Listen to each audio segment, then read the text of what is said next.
Doctor Mohammad Yunus, আপনি জবাব দেননি কেন? আজকের প্রশ্ন এটাই।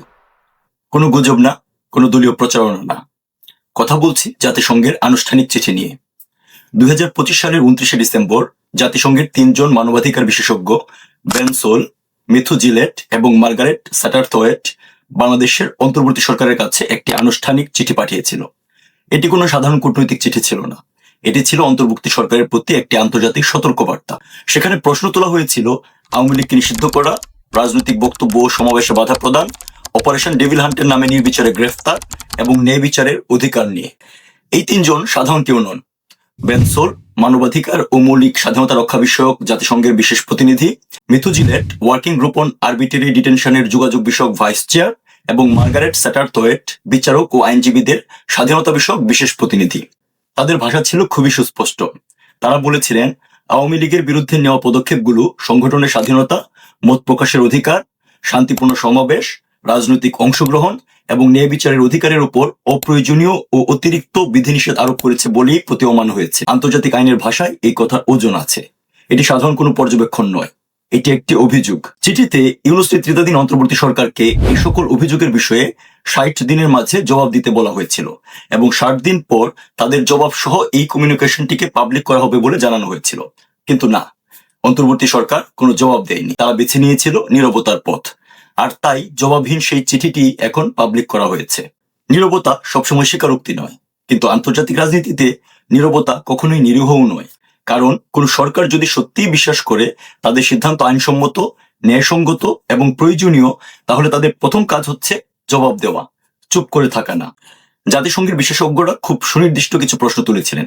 তারা প্রশ্ন করেছেন আওয়ামী লীগের উপর দলগত নিষেধাজ্ঞা আরোপের পিছনে কি বর্তমান ও সুনির্দিষ্ট ঝুঁকি ছিল, এই নিষেধাজ্ঞা কিভাবে প্রয়োজনীয়, সামঞ্জস্যপূর্ণ এবং বৈষম্যহীন, এটি কতদিন থাকবে, এর পর্যালোচনার সুযোগ কোথায়, সিদ্ধান্ত চ্যালেঞ্জ করার প্রতিকার কোথায়, এবং সবচেয়ে বড় কথা, রাজনৈতিক প্রতিযোগিতা টিকিয়ে রাখার নিশ্চয়তা কোথায়। এই প্রশ্নগুলো শুধু সাধারণ আইনের প্রশ্ন নয়, এগুলো গণতন্ত্রের প্রশ্ন।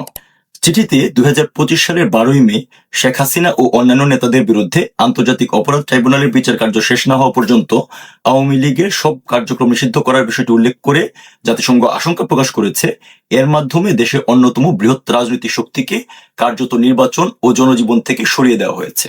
কেননা এই নিষেধাজ্ঞার আওতায় আনা হয়েছে সকল রাজনৈতিক কর্মকাণ্ড, সভা, প্রকাশনা, গণমাধ্যমে প্রচার, এমনকি নির্বাচনে অংশগ্রহণও। এখানেই সবচেয়ে বড় বিপদ দেখেছেন তারা। জাতিসংঘ জানতে চেয়েছিল আওয়ামী লীগকে যে সাময়িকভাবে নিষিদ্ধ করা হলো সেই সাময়িক কতদিন পর্যন্ত বহাল থাকবে। তারা আশঙ্কা প্রকাশ করেছিল এই নিষেধাজ্ঞা যদি পুরো নির্বাচন সময় জুড়ে বহাল থাকে তাহলে সেটি আর সাময়িক থাকে না, সেটি হয়ে যায় রাজনৈতিক অপসারণ। এতে শুধু একটি দল ক্ষতিগ্রস্ত হয় না, ক্ষতিগ্রস্ত হয় ভোটার, ক্ষতিগ্রস্ত হয় বহুদলীয় রাজনীতি, ক্ষতিগ্রস্ত হয় গণতন্ত্রের স্বাভাবিক প্রতিযোগিতা। জাতিসংঘের সেই আশঙ্কাই কিন্তু সত্য প্রমাণিত হয়েছে। এই নিষেধাজ্ঞার অজুহাতেই আওয়ামী লীগকে নির্বাচন থেকে বাইরে রাখা হয়েছে।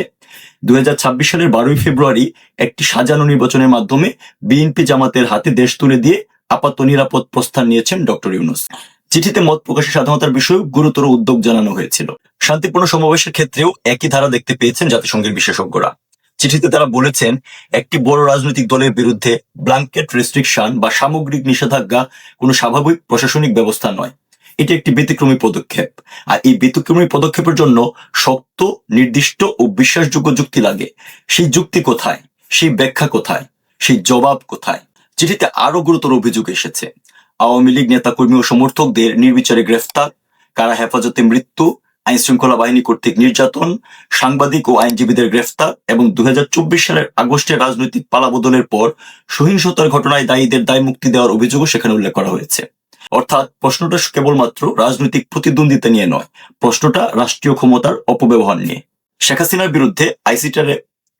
বিরুদ্ধে আইসিটি ট্রাইব্যুনালে হওয়া বিচার নিয়েও জাতিসংঘের প্রতিনিধিরা তীব্র উদ্বেগ জানিয়েছিলেন। তাদের ভাষ্যমতে বিচার প্রক্রিয়ায় ন্যায্যতা নিয়ে গুরুতর উদ্বেগ রয়েছে। অভিযুক্তদের পক্ষে আইনজীবী দেওয়া হয়েছে কিনা, আত্মপক্ষ সমর্থনের যথেষ্ট সময় দেওয়া হয়েছে কিনা, ট্রাইব্যুনালের পুনর্বিন্যাস কিভাবে করা হয়েছে, বিচারকে ঘিরে রাজনৈতিক পরিবেশ কতটা প্রভাব ফেলেছে, সবকিছু নিয়েই প্রশ্ন তুলেছেন তারা।